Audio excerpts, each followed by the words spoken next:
खेला ऑलरेडी हम लोग यूपी में कर चुके हैं। अच्छा।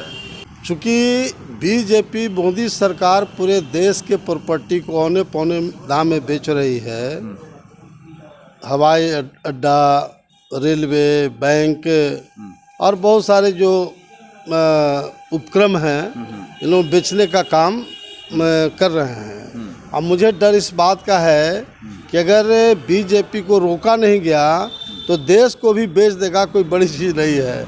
इसलिए उत्तर प्रदेश में मैं डॉक्टर राम गोपाल यादव जी जो समाजवादी पार्टी के सुप्रीमो हैं, उनसे मैंने जाके बात किया। हमने कहा कि अभी यादव और मुसलमान दो ही वोट आपके साथ है, वो बीजेपी को हराने की स्थिति में आप नहीं हैं। इसलिए जो हमारा 14% वोट है कुशवाहा, साक्य, सैनी, मौर्य, ये उसके नेता स्वामी प्रसाद मौर्य जी हैं, वो अभी मंत्री हैं। तो आप एक सीक्रेट कमिटमेंट हुआ और डॉक्टर राम गोपाल यादव जी ने एक्सेप्ट कर लिया। क्या सीक्रेट कमिटमेंट? सीक्रेट एजेंडा है, मैं वो नहीं बताना चाहता हूँ।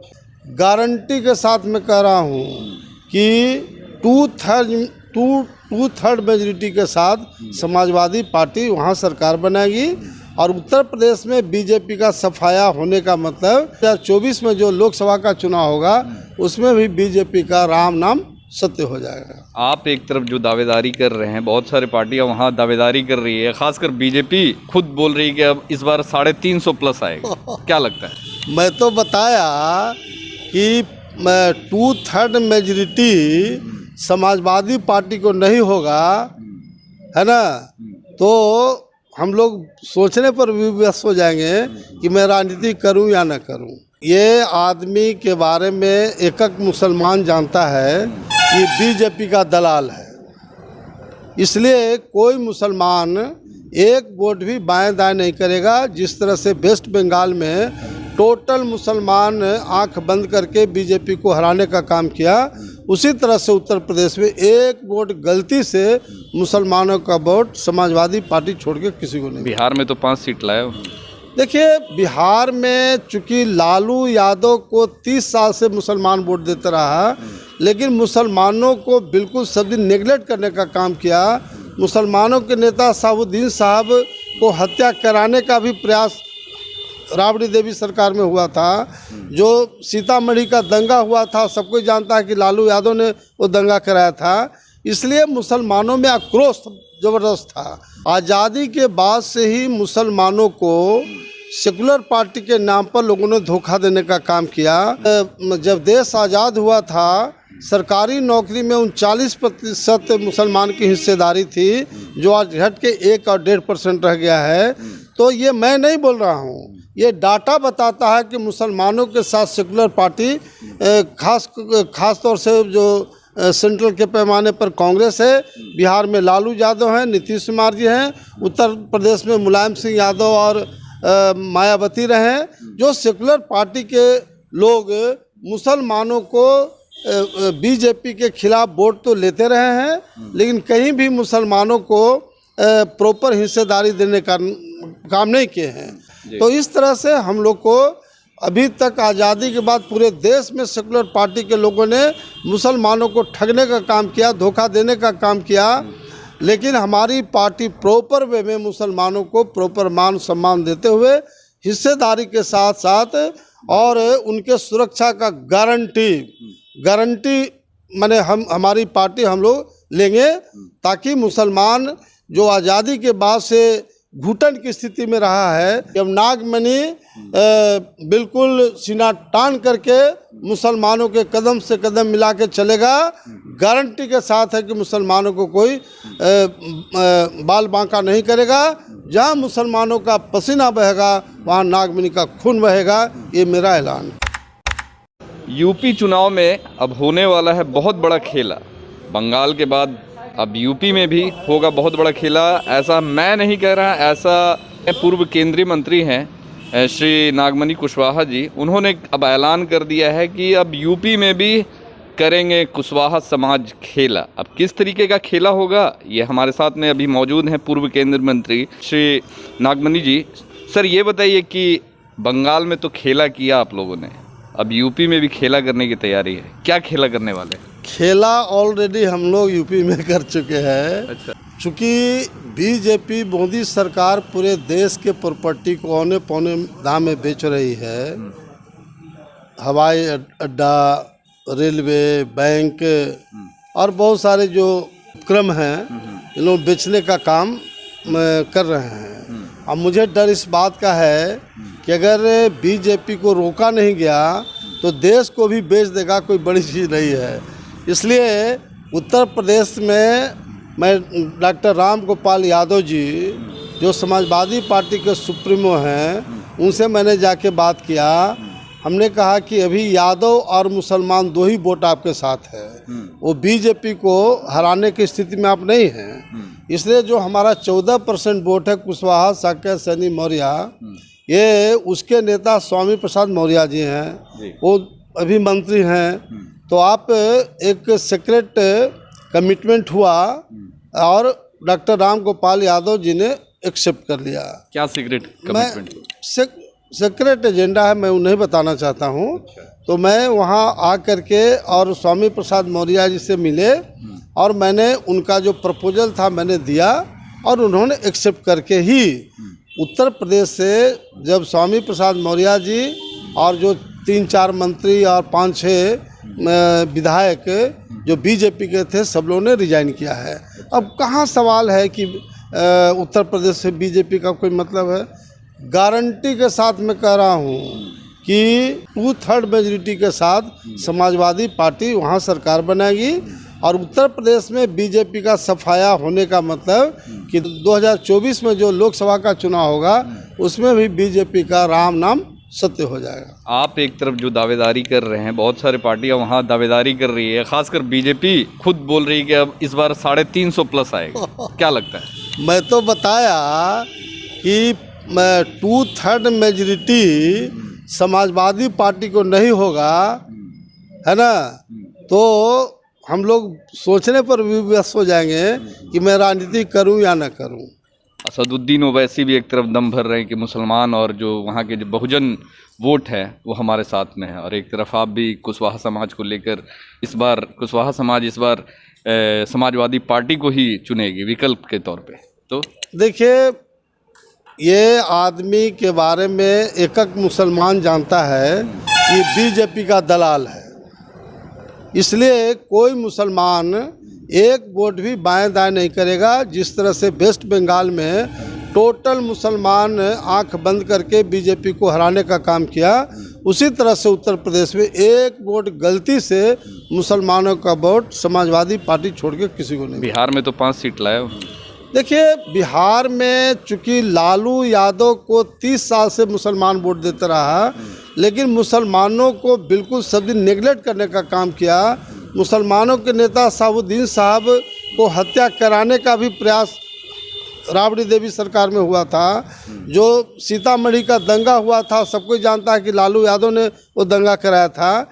इसलिए मुसलमानों में आक्रोश ज़बरदस्त था और जो जिस इलाके से उनका 5 MLA जीता है वहाँ 70-80% मुसलमानों का तादाद है। तो सिर्फ वही वोट उनको मिला, बाकी पूरे बिहार में सभी जगह पर चूँकि आरजेडी ही विकल्प थी, इसलिए लाचारी में मुसलमानों ने आरजेडी को वोट देने का काम किया। इसलिए जो बिहार की स्थिति है उत्तर प्रदेश की नहीं है, जो बंगाल में स्थिति था वही उत्तर प्रदेश में होना है। ये बताइए कि मुसलमानों और ख़ासकर दबे कुचले और ख़ासकर दलितों की बात चुनाव के वक्त होता है। चुनाव से पहले ना उन पे फोकस किया जाता है, ना उनके भविष्य के बारे में सोचा जाता है, ना उनके विकास के बारे में सोचा है। आप क्या कुछ ऐसा ख़ास करेंगे ताकि एक तबका जो समाज का एक तबका जो अपने आप को असहाय और एक जो आज की डेट में दबा हुआ है उसको कैसे आप ये करेंगे ताकि उसको भी विश्वास हो कि हाँ, हमारे लिए भी भारत में कुछ ऐसी पार्टी है जो हमारे भविष्य के बारे में, हमारे विकास के बारे में सोचती है? देखिए, इसमें कोई शक नहीं है कि आप जो क्वेश्चन उठा रहे हैं बिल्कुल 100% सही है। आज़ादी के बाद से ही मुसलमानों को सेकुलर पार्टी के नाम पर लोगों ने धोखा देने का काम किया और जब देश आज़ाद हुआ था सरकारी नौकरी में 39% मुसलमान की हिस्सेदारी थी, जो आज घट के 1 और 1.5% रह गया है। तो ये मैं नहीं बोल रहा हूँ, ये डाटा बताता है कि मुसलमानों के साथ सेकुलर पार्टी खास तौर से जो सेंट्रल के पैमाने पर कांग्रेस है, बिहार में लालू यादव हैं, नीतीश कुमार जी हैं, उत्तर प्रदेश में मुलायम सिंह यादव और मायावती रहे, जो सेकुलर पार्टी के लोग मुसलमानों को बीजेपी के खिलाफ वोट तो लेते रहे हैं, लेकिन कहीं भी मुसलमानों को प्रॉपर हिस्सेदारी देने का काम नहीं किए हैं। मैं डंके के चोट पर ऐलान करता हूं कि बिहार का जहां तक सवाल है, वही समाज आगे बढ़ा जिस समाज से मुख्यमंत्री बना है। इसलिए, और चूंकि यहाँ एनडीए की सरकार है, इसलिए यहाँ मुसलमान को सीएम के रूप में हम प्रोजेक्ट नहीं कर सकते हैं, चूँकि तुरंत तरह तरह का फीलिंग पैदा करेगा। इसलिए बिहार में कुशवाहा समाज से सीएम के रूप में हम प्रोजेक्ट करेंगे। वहीं बिहार में डिप्टी सीएम के रूप में मुसलमान को डिप्टी सीएम के रूप में बनाएंगे और उनको पुलिस विभाग जरूर देंगे, क्योंकि मुसलमानों को बराबर सेकुलर पार्टी और बीजेपी हड़काती है कि हम दंगा करा देंगे, दंगा फसाद कर देंगे। तो जब डिप्टी सीएम और पुलिस विभाग मुसलमानों के जिम्मे रहेगा, तो कोई सवाल नहीं उठता है कि मुसलमान को कहीं कोई डरने की स्थिति हो। तो बिहार में अगर सीएम के रूप में कुशवाहा को हम प्रोजेक्ट कर रहे हैं, वहीं बगल का राज्य जो है झारखंड, वहाँ का सीएम के रूप में मुसलमान को हम सीएम के रूप में प्रोजेक्ट करेंगे, क्योंकि वहाँ 24-25% मुसलमानों का तादाद है। तो इस तरह से हम लोग को अभी तक आज़ादी के बाद पूरे देश में सेकुलर पार्टी के लोगों ने मुसलमानों को ठगने का काम किया, धोखा देने का काम किया, लेकिन हमारी पार्टी प्रॉपर वे में मुसलमानों को प्रॉपर मान सम्मान देते हुए हिस्सेदारी के साथ साथ और उनके सुरक्षा का गारंटी माने हमारी पार्टी हम लोग लेंगे, ताकि मुसलमान जो आज़ादी के बाद से घुटन की स्थिति में रहा है। बताइए, दुबई की जो शहजादी है, उनको स्टेटमेंट देना पड़ा कि हिंदुस्तान में बीजेपी की सरकार मुसलमानों के साथ अन्याय कर रही है, इसको हम बर्दाश्त नहीं करेंगे। और एक दुबई में जो हिंदुस्तान के जो सो कॉल्ड जो लोग काम कर रहे हैं, उनके खिलाफ में भी उनके मन में मानसिकता आई है। तो दुबई की शहजादी का जो स्टेटमेंट आया है, हम 100% समर्थन करते हैं, और इसमें कोई शक नहीं है कि हम नागमणि बिल्कुल सीना तान करके मुसलमानों के कदम से कदम मिला के चलेगा। गारंटी के साथ है कि मुसलमानों को कोई बाल बांका नहीं करेगा। जहां मुसलमानों का पसीना बहेगा, वहां नागमणि का खून बहेगा। ये मेरा ऐलान है। मुसलमानों की बात करते हैं। आज एनडीए के मंत्री ने, सम्राट चौधरी जी ने बयान दिया है कि मुसलमान, बिहार के मुस्लिम जो खासकर बच्चे हैं, वो मदरसों में पढ़ना बंद करें, क्योंकि मदरसों में पढ़ने के बाद सिर्फ मौलवी मौलाना बनाया जाता है, उन्हें अदर शिक्षा मिलना चाहिए, वो नहीं मिल पाता है। देखिए, अब सम्राट चौधरी तो हमारे छोटे भाई हैं और उनके स्टेटमेंट का कोई माने नहीं है। मैं नीतीश कुमार, जो उनके आला कमान है मुख्यमंत्री, मैं उनसे पूछना चाहता हूं कि मुसलमान के जो गरीब बच्चे हैं, वो लाचारी में मदरसा में पढ़ने जाते हैं। लाचारी में अगर उनको सरकार प्रॉपर वे में एजुकेशन का फैसिलिटीज़ दे, तो कोई पागल नहीं ना है मुसलमान और मुसलमान के बच्चे जो मदरसा में लोग पढ़ाएगा। मदरसे में बच्चे जो है इस्लामिक रूल रेगुलेशन सीखते हैं, ट्रेडिशन सीखते हैं और दीनी तालीम हासिल करते हैं। नहीं, मगर मदरसे में पढ़े हुए हमारे एपीजे अब्दुल कलाम आज़ाद भी थे, तो देश के नहीं दुनिया के बड़े साइंटिस्ट। मैं 90% ज़रूर इस बात को कहता हूँ कि जो गरीब बच्चे हैं वही मदरसा स्कूल में पढ़ते हैं। अलग बात है कि मदरसा में पढ़ने वाले बच्चे जो इस्लामिक जो कल्चर है, जो उनकी संस्कृति है, उसकी जानकारी होती है। तो ये अगर इनको ज़्यादा ही चिंता है, तो मदरसा का जो स्कूल है वह एक तरह से अपग्रेड करके सरकार काफ़ी उनको वहाँ फैसिलिटीज़ दे, खाने पीने का, कपड़ा लत्ता का, और प्रॉपर वे में जो मदरसा टीचर हैं उनका सैलरी भी उस तरह का नहीं होता है, तो उनका सैलरी भी आगे बढ़ाया जाए। तो ये तो बकवास वाली बात है कि मदरसा में नहीं पढ़ना चाहिए, बल्कि मदरसा को अप टू डेट और मॉडर्न बनाने की आवश्यकता है, मॉडिफाई करने की आवश्यकता है, ताकि वहाँ के बच्चे पढ़ लिख करके और वेल टू डू हर क्षेत्रों में वो जाएं, इंजीनियरिंग में, मेडिकल में, आईएएस में, आईपीएस में। ये परसेप्शन ये बनाया जाता है कि मदरसा में पढ़ने वाले ज़्यादातर बच्चे जिहादी और आतंकवादी बनते हैं, तो क्या कहेंगे वैसे?